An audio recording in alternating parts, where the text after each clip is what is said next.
Hello दोस्तों, आप लोगों के लिए फिर से लेकर के आ गए हैं क्लास 10th का सोशल साइंस का वीवीआई ऑब्जेक्टिव। तो आप लोग इसको नोट करते जाइएगा और देखते जाइएगा। आप लोग इससे पहले वाले वीडियो को बहुत प्यार दिया है, तो इसको भी आप लोग वीडियो को लाइक ज़रूर कीजिएगा और सब्सक्राइब कर लीजिएगा, दोस्तों के साथ शेयर कीजिएगा। चलिए देखते हैं पहले नंबर क्वेश्चन को। देखिए पहला नंबर क्वेश्चन है, भारत में सर्वाधिक साक्षरता दर वाला राज्य कौन सा है।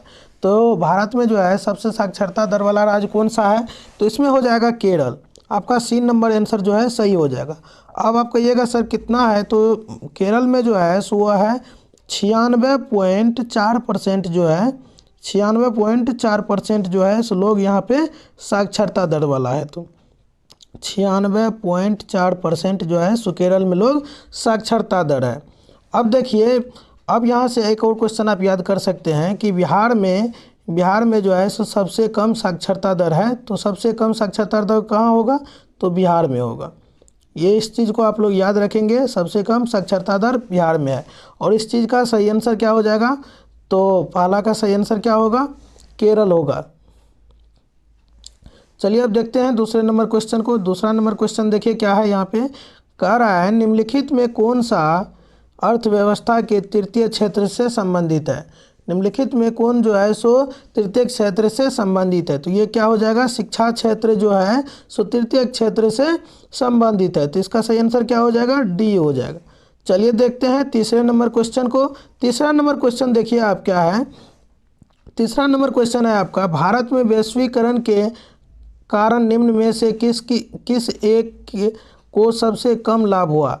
वैश्वीकरण के कारण जो है निम्न में से किसको जो है सो कम लाभ हुआ। तो इसमें क्या हो जाएगा, कृषक क्षेत्र में जो है सो सबसे कम वैश्वीकरण के कारण लाभ हुआ।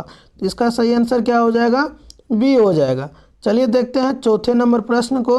चौथा नंबर प्रश्न देखिए क्या है, कह रहा निम्न में से किस पर खर्च करना निवेश है। तो देखिए निवेश किसको कहते हैं, जिस चीज़ में खर्च किया जाए और बाद में उससे आपको प्रॉफिट हो, क्या हो, प्रॉफिट हो, तो उसको हम क्या कहते हैं, निवेश कहते हैं। तो अब देखिए यहाँ पे आप लोग, यहाँ पे आप देखेंगे तो क्या नज़र आएगा, कारखाने की इमारत में जो आप करेंगे तो उससे भी आपको बाद में प्रॉफिट होगा, उपकरण में भी प्रॉफिट होगा, मशीन से भी प्रॉफिट होगा। तो इसमें आपका सही आंसर क्या हो जाएगा, डी हो जाएगा। डी हो जाएगा आपका सही आंसर। तो इनमें से सभी। चलिए देखते हैं पाँचवें नंबर प्रश्न को। पाँचवा नंबर प्रश्न देखिए आपका क्या है, यहाँ पे पाँचवा नंबर प्रश्न है, जवाहर रोजगार योजना कब लागू हुई। जवाहर रोजगार योजना जो है सो कब लागू हुआ था, तो 1989 ईस्वी में लागू हुआ था। तो 5 का सही आंसर ए हो जाएगा। चलिए देखते हैं छठे नंबर प्रश्न को। छठा नंबर प्रश्न देखिए क्या कह रहा है, विगत कुछ वर्षों में बिहार में किस क्षेत्र का सर्वाधिक विकास हुआ। बिहार में जो है सो बीते कुछ वर्षों में किस क्षेत्र में जो है सो विकास हुआ है। तो इसको आप क्या लिखेंगे इसमें, तो सेवा क्षेत्र में जो है सो बिहार में विकास होते जा रहा है। तो चलिए अब देखते हैं सातवें नंबर प्रश्न को। सातवां नंबर प्रश्न देखिए आपका क्या है, कह रहा है भारत में वित्तीय वर्ष कहा जाता है। भारत में जो वित्तीय वर्ष होता है वो होता है 1 अप्रैल से लेकर के 31 मार्च तक। तो इसका सही आंसर क्या हो जाएगा, बी हो जाएगा। चलिए आठवें नंबर प्रश्न को देखते हैं। आठवां नंबर प्रश्न है आपका, हमारे देश में किस मुद्रा को वैधानिक मान्यता प्राप्त है। हमारे देश में जो है किस मुद्रा का प्रचलन है और वैधानिक रूप से मान्यता प्राप्त है, तो वो क्या है, पत्र मुद्रा है। क्या है, पत्र मुद्रा। 8 का सही आंसर सी हो जाएगा। चलिए देखते हैं 9वें नंबर प्रश्न को। 9वां नंबर प्रश्न देखिए आपका यहाँ पे है, इंग्लैंड की मुद्रा क्या है। इंग्लैंड की मुद्रा जो है क्या है, ये आपसे पूछा जा रहा है। तो इंग्लैंड की मुद्रा में आप क्या लिखेंगे, तो पाउंड लिखेंगे। 9 का सही आंसर सी हो जाएगा। देखते हैं 10वें नंबर क्वेश्चन को। 10वां नंबर क्वेश्चन देखिए क्या है, भारत का प्राचीनतम रूप क्या है। भारतीय मुद्रा का जो है सो प्राचीनतम रूप क्या है, मुद्रा का प्राचीनतम रूप क्या है। तो पहले आप लोगों को पता होगा कि वस्तु के बदले में वस्तु दिया जाता था, तो वो मुद्रा का काम करता था। किसी वस्तु को कोई वस्तु देता था और उसी वस्तु के बदले में उसको वस्तु दिया जाता था। तो उसका सही आंसर क्या होगा, वस्तु मुद्रा हो जाएगा। क्या हो जाएगा, वस्तु मुद्रा। 10 का सही आंसर बी होगा। चलिए अब देखते हैं 11वें नंबर प्रश्न को। 11वां नंबर प्रश्न देखिए क्या है, भारत में सर्वाधिक वर्षा किस स्थान पर भारत में सर्वाधिक वर्षा वाला स्थान है, तो कहाँ हो जाएगा? मानसीराम हो जाएगा। मानसीराम में जो है सो सबसे अधिक वर्षा होता है, तो 11 का सही आंसर डी हो जाएगा।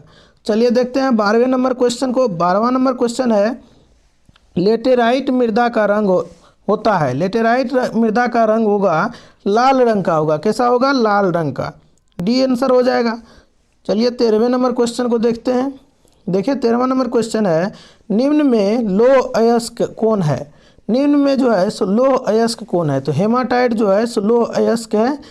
चलिए देखते हैं 14वें नंबर क्वेश्चन को।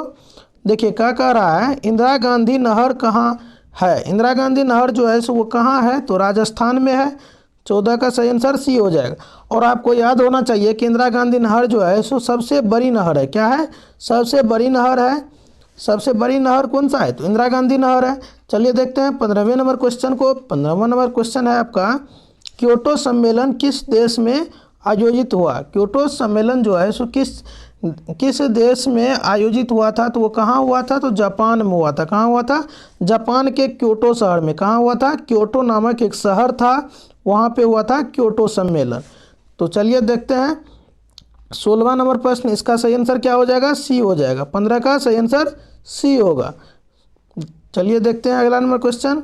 देखिए क्या है, भारत का पहला परमाणु ऊर्जा केंद्र कहाँ है? भारत में जो है सो पहला परमाणु ऊर्जा केंद्र कहाँ बनाया गया था? तो वो कहाँ हो जाएगा? तारापुर हो जाएगा। कहाँ हो जाएगा? तारापुर। चलिए देखते हैं 17 नंबर प्रश्न को। 17वां नंबर प्रश्न है, सोपानी कृषि प्रचलित है। तो सोपानी कृषि कहाँ प्रचलित है? तो उत्तराखंड में है। कहाँ है? उत्तराखंड में। इसका सही आंसर डी हो जाएगा। चलिए देखते हैं अगले नंबर प्रश्न को। अगला नंबर प्रश्न है, निम्न में कौन प्रायद्वीपीय नदी है? तो प्रायद्वीपीय नदी कौन है? तो कृष्णा नदी है प्रायद्वीपीय नदी। चलिए देखते हैं अगला नंबर क्वेश्चन को। क्या कह रहा है, रिहंद बांध है। रिहंद बांध कहाँ पे है? तो उत्तर प्रदेश में है। तो इसका सही आंसर बी हो जाएगा। अब देखिए अगले नंबर क्वेश्चन को। अगला नंबर क्वेश्चन है आपका, किस खनिज को उद्योग की जननी माना जाता है? तो किस खनिज को जो है सो उद्योग का जननी माना जाता है? तो लोहा को जो है सो उद्योग का जननी माना जाता है। तो चलिए आप लोगों को पूरा समझ में आ गया होगा, यही हम आशा करते हैं। और चलिए इसी तरह का वीडियो जो हम लाते रहेंगे, VVI ऑब्जेक्टिव जो है सो इस तरह से आप करते जाएंगे और नोट भी करते जाएंगे।